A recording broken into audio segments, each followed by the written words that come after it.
对，它会有这个叠色的哈。如果你这个笔刷抬起来了，然后再落下去，你这个中间会有一个叠色，对吧？那我们画画的时候一定就不可能出现这种，就是你把外面的边给它描住，然后中间给它这个油漆桶一下，对吧？那它就会出现一个这个肌理效果不符的一个样子，对吧？那怎么去填充呢？你又不保留线稿，其实很简单，还是同样的一个方法。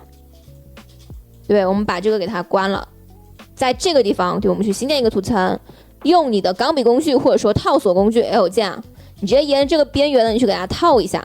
如果你画的是那种比较规则的哈，那么你用那个钢笔工具套会更加方便，它会更加直，对吧？那我这边呢，就是稍微给大家示范一下，套选中了之后呢，你再拿出你的这个水彩笔，对吧？直接给它这么去铺一下，是不是就可以了？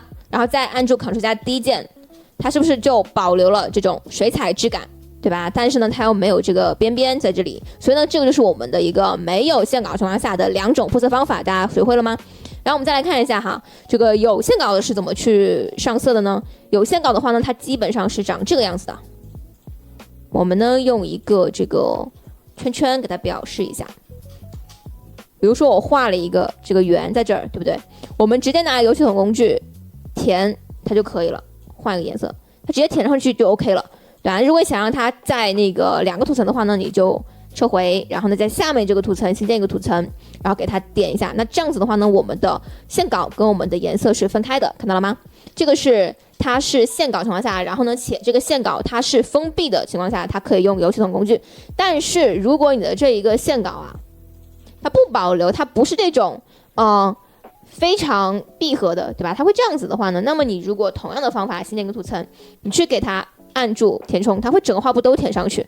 那这个情况下怎么去处理呢？我们一般会新建一个，就是把这个图层给它复制一个之后呢，我们在下面的这个图层哈，用这个颜色呢去把它这个缺口给它补起来，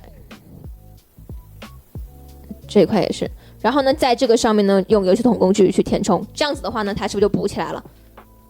对啊，那其实也就是给它稍微补一下缺口。